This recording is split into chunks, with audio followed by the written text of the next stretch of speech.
Bonjour à tous, bienvenue, merci de regarder Rendez-vous matin pour cette nouvelle émission. On va vous faire voyager au rythme de la poésie ce matin avec le journaliste et écrivain André Fouad. Bonjour André. Bonjour Grégory, bonjour à tous et à toutes. Alors du coup, comme je le dis, on va voyager, c'est ça, avec, Ouais. avec vos écrits. Vous avez publié de nombreux recueils de poésie, vous êtes journaliste, vous faites des collaborations avec différents magazines, avec différents journaux également, dont le Noveliste en Haïti. On peut peut-être revenir sur votre parcours dans le journalisme et l'écriture. Vous venez d'Haïti? Oui, je suis haïtien, authentique. Un authentique haïtien, c'est Oui, ça. natif natal comme on dit souvent. J'ai fait toutes mes études en Haïti, au Collège canadien haïtien, et puis après j'ai étudié le journalisme et la communication. J'ai étudié également la comptabilité. Et puis j'ai fait un bon parcours au niveau des journaux en Haïti, dont le Noveliste. Donc le Noveliste, c'est le journal national, Bon, le journal national, c'est comme le New York Times ici. l'équivalent pour Haïti. Oui. Donc vous avez travaillé en tant que journaliste en Haïti, aux États-Unis. Bon, Vous avez également voyagé. Oui, je travaille toujours pour le Noveliste. J'ai collaboré pendant plus d'une dizaine d'années au sein d'un magazine pour les jeunes qui était très prisé, c'était Récréation Magazine. Mhm. Ouais. Et vous avez rencontré des difficultés à travailler en Haïti en tant que journaliste. Quand vous avez commencé à travailler finalement sur le territoire américain, est-ce que vous avez trouvé des différences d'exercer votre Bon, métier, que ce soit sur... entre Haïti et les États-Unis, il y a un certain nombre de différences, mais toujours est-il, j'aime ce que je fais, je le fais avec amour et je reçois pas mal de félicitations pour mon travail. Vous avez eu notamment beaucoup de prix Oui, pour oui. les poésies, Ouais, au niveau des poésies. oui, au niveau des poésies, j'ai eu une kyrielle de prix, que ce soit en Haïti, au Canada. Ou même aux États-Unis, Aux à États-Unis. Orlando l'an dernier, Oui, le l'année prix dernière, j'ai eu le prix qui m'a été décerné du poète de par, l'année, c'est oui, ça, par 2017. Haitian Academy Awards. Et puis en 2006, j'ai été élu poète de l'année. Donc j'ai eu pas mal de prix. On va parler tout à l'heure de votre carrière dans la poésie, de votre passion pour les mots et pour les poèmes.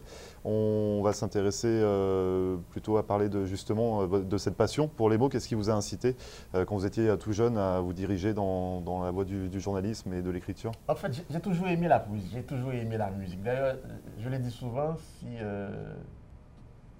je ne m'avais pas lancé dans le domaine littéraire, je serais peut-être Musicien, guitariste ou bien batteur. D'ailleurs, j'ai toujours aimé le rock and roll. J'ai toujours aimé il n'est jamais trop tard. Hein. ouais, les Rolling Stones, les Beatles. Mais en fait, c'est la poésie qui m'a choisi depuis quand j'avais 13 ans. Mhm. Donc, j'ai décidé de me lancer dans le domaine littéraire. Et voilà. Un besoin de s'exprimer, un besoin de transmettre le besoin des idées. de s'exprimer, le besoin de m'extérioriser, le besoin de partager mes rêves avec les gens, avec le public. Et voilà, et depuis 20 ans, entre la poésie et moi, il y a une alchimie, il y a une magie et je me sens bien en tant que poète, en tant qu'écrivain. Et en tant qu'écrivain, journaliste également pour les médias, les journaux, vous collaborez notamment sur des papiers sociaux, Oui, culturels. socioculturel, par exemple, je collabore avec un magazine qui s'appelle le Buzz Magazine Ouais. pour les jeunes de métropole, Donc c'est pour la communauté haïtienne pour la communauté haïtienne. en Et métropole. puis, il y a le Noveliste qui est le journal national. Et qu'est-ce qui vous plaît justement dans les cultures, dans les sujets sociaux? Disons, j'aime rencontrer les artistes, j'aime interroger les artistes, surtout les artistes haïtiens d'ailleurs. Et c'est pas facile, c'est pas toujours facile d'être artiste en Haïti. D'ailleurs, j'ai un texte qui sort bientôt ici, c'est être artiste haïtien et héros anonyme, héros vivant. Donc c'est pas facile par rapport aux préjugés, par rapport aux précarités, par rapport aux problèmes sociopolitiques. Donc être artiste en Haïti, c'est pas facile d'ailleurs. J'apprécie beaucoup les artistes haïtiens parce qu'ils font beaucoup d'efforts pour s'extérioriser, pour faire quelque chose de valable. Donc pour moi, être artiste haïtien, c'est avant tout un acte d'héroïsme, quoi. Est-ce que vous vous considérez également comme artiste, vous? Oui, je suis artiste. Donc ça a été compliqué aussi d'exister en tant Oui, qu'artiste. ça n'a pas été facile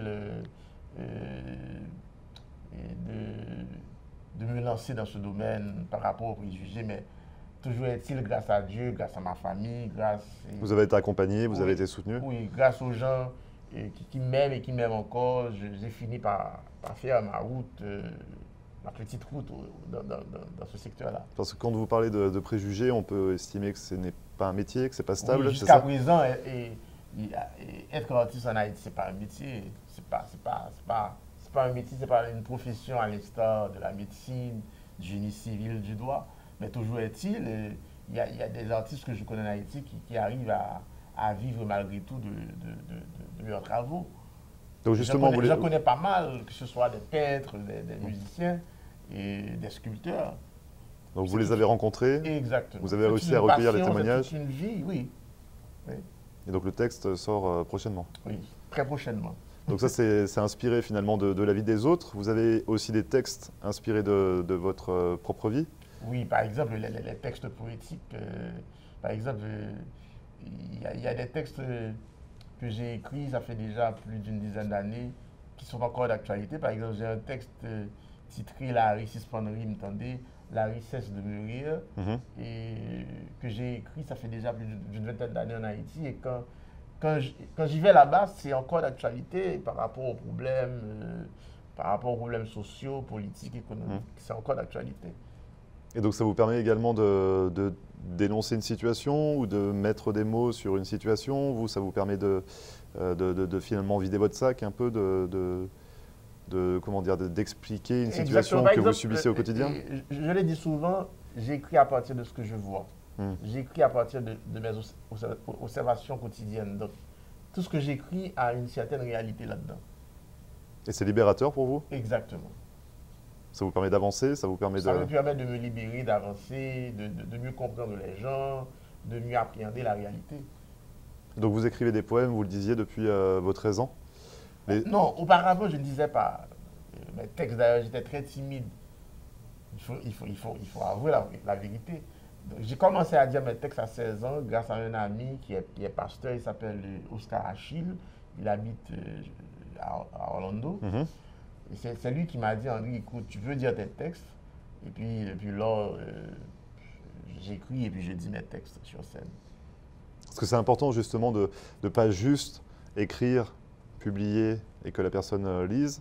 C'est important également, quand on écrit un texte, quand on écrit un poème, de le raconter, de le dire au public, de partager un peu. Oui, mais tout le monde n'est pas forcément diseur. Oui, c'est pour ça que c'est une particularité que vous avez, vous êtes également diseur. Je suis diseur, je suis poète et j'arrive à vivre, pas totalement de ce que j'ai fait comme diseur, mais parfois j'arrive à vivre de ce que j'ai fait. J'ai très souvent des contrats à honorer en tant que diseur. Par exemple, samedi dernier, j'ai eu 2 performances à Miami. C'est grâce à la poésie. Donc c'est vos poèmes que vous racontez? Mes poèmes et puis les poèmes des autres que j'ai dit sur scène. Et le métier de diseur, finalement, il faut mettre l'intonation, il faut mettre l'intonation, la mémorisation, le travail scénique, c'est tout un monde. Comme du théâtre? Oui, c'est comme le théâtre. Donc on rejoint également encore un milieu artistique. Exactement. Par exemple, j'ai fait le théâtre, pas à Miami, mais plutôt au Canada. Et pour la première fois que j'ai fait le théâtre, c'est grâce à un ami. Et je lui envoie un petit coucou, c'est David Mézy. Il fait partie du staff Comédien Plus à Montréal. C'est lui qui m'a donné cette chance de faire le théâtre. Et c'est pour la première fois à Montréal à travers la pièce Fantasia. Parce que c'est compliqué également pour un artiste ou pour un écrivain d'être sur le devant de la scène. Parce que finalement, quand vous écrivez, vous êtes dans votre coin, vous avez votre inspiration, oui, vous pouvez être seul. Auparavant, j'étais très timide, Grégory. Oui, c'est ça, justement, oui, vous êtes libéré à 16 ans. Mais maintenant, je me suis libéré avec le travail, avec les ateliers. Bon, j'aime la scène. Et j'aime quand je suis sur scène, je m'exprime, je me libère. Donc vous êtes en communion finalement avec votre public. Fraternelle avec le public. Donc ce que je vous propose, c'est peut-être de nous dire un texte également, de nous raconter un texte. Bon, j'en ai pas mal, mais il y a un texte que j'aime beaucoup. Qui s'intitule comment? Cicatrice. Cicatrice? Oui. Donc ce qu'on peut faire, c'est que vous restez avec nous. On revient juste après ça et vous nous racontez le texte et puis on continue de parler de votre passion pour la poésie et les mots. A tout de suite, ne bougez pas.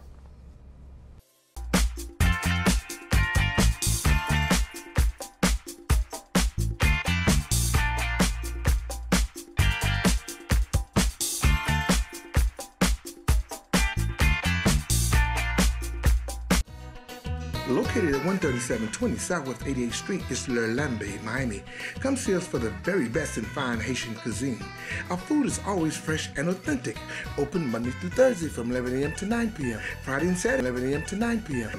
Dine in or carry out. And yes, catering is available. Come let Master Chef Yoli help you create the perfect menu for your next event.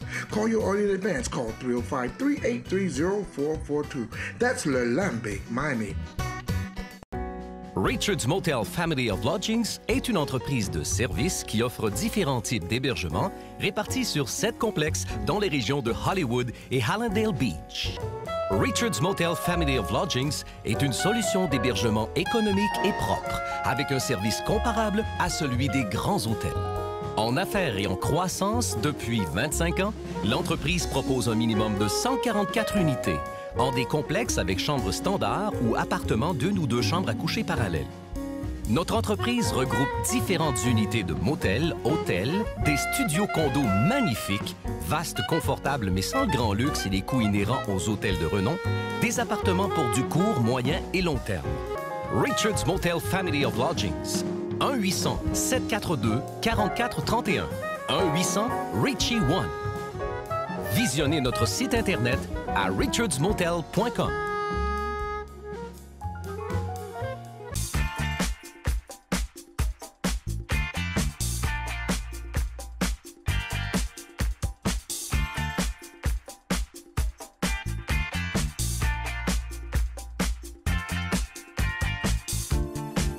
Merci à vous de regarder Rendez-vous Matin. Je suis toujours en compagnie de André Fouad. On parle de votre passion pour les mots, on parle poésie, on parle écriture. Vous êtes donc journaliste, écrivain et diseur également, parce que vous écrivez beaucoup de poèmes.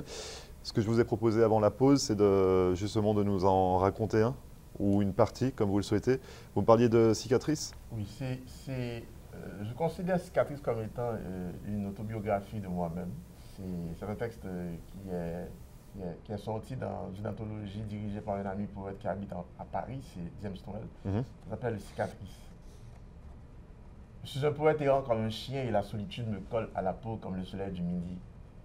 Je suis un poète fou, un poète chien, un poète étoile, un poète papillon qui vole de fleur en fleur, de quartier en quartier, de rue en rue, pour que les fleurs de la poésie ne se fanent plus.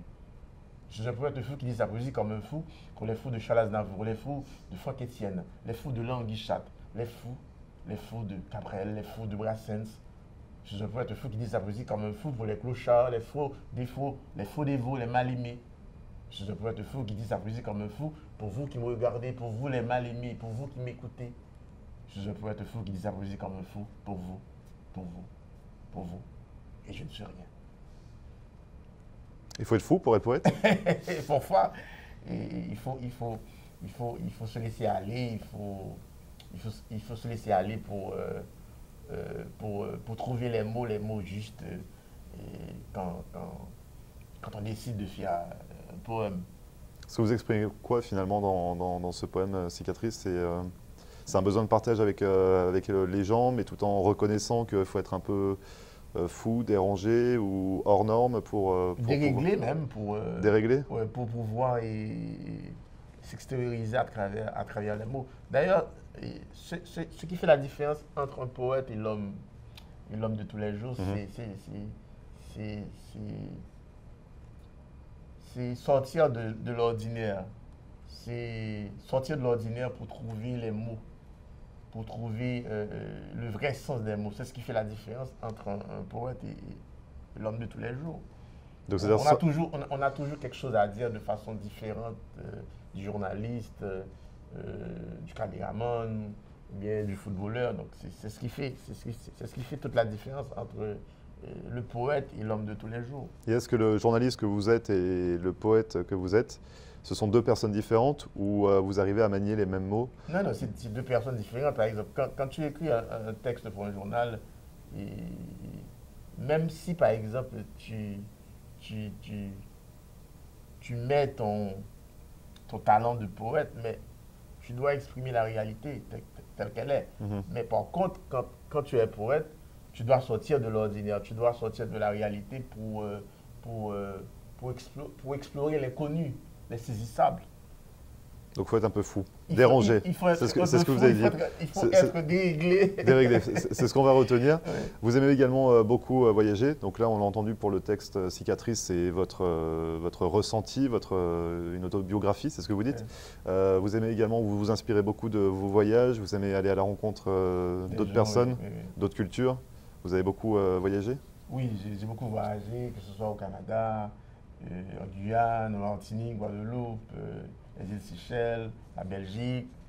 Et puis j'aime faire le tourisme local en Haïti, hein, que ce soit Jacmel. Jacmel, c'est ma ville de prédilection, Port-de-Paix, Gonaïves. J'aime visiter les grottes que nous avons en Haïti. Donc tout ça me permet de collecter les infos pour pouvoir écrire, que ce soit un poème ou bien faire un reportage pour les journaux.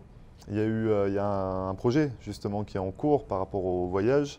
Oui. Vous allez publier un recueil de poésie. Oui, c'est un recueil qui sort bientôt. Pour le mois d'octobre. Oui, ça s'appelle Le Pied Poudré.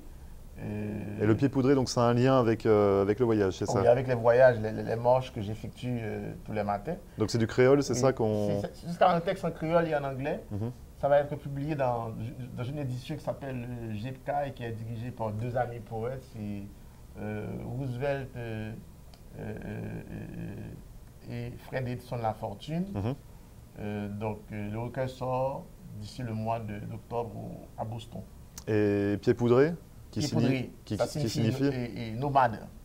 Poète nomade. Je suis un poète nomade. Donc c'est encore autobiographique? Oui, l'autobiographie d'Henri Fouad, c'est un poème fleuve qui aura plus d'une 60 pages et qui parlera un peu de mes expériences de mes voyages durant ces 10 dernières années aux États-Unis, au Canada, un peu partout à travers le monde. Donc 60 pages pour un seul poème? Oui, exactement. C'est un poème fleuve. Donc vraiment il n'y aura pas des bribes de texte, ce sera un long texte. Et c'est un style d'écriture particulier également? Oui. C'est pas commun? Non, c'est pas commun. Et qu'est-ce qui vous a incité justement à vous lancer dans un poème fleuve comme ça? J'ai toujours été fasciné par les poèmes fleuves.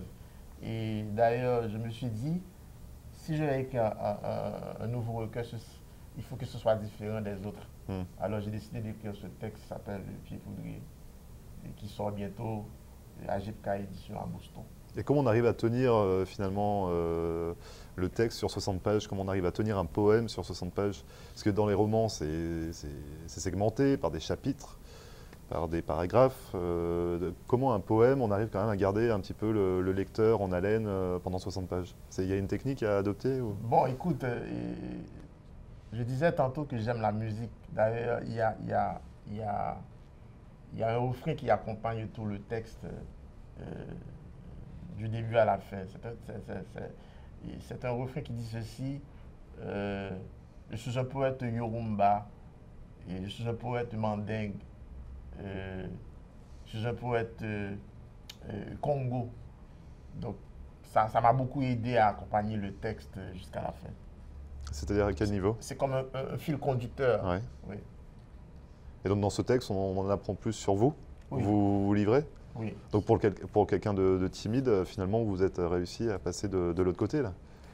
Oui, il faut avouer la vérité. J'ai jamais été, auparavant, j'ai jamais été un diseur. Et j'étais très timide quand j'étais à l'école. Donc ça m'a pris du temps pour pouvoir chasser ce démon qui m'habitait, qui était la timidité. Mais maintenant, je suis un homme ouvert.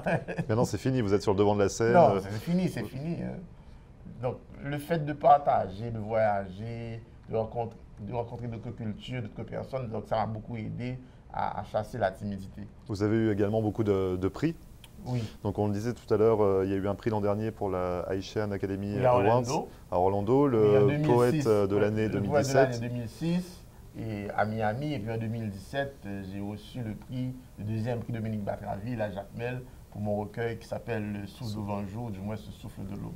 Donc le souffle de l'eau, de l'aube, vous avez été primé, donc c'est à Jacmel, c'était l'an dernier?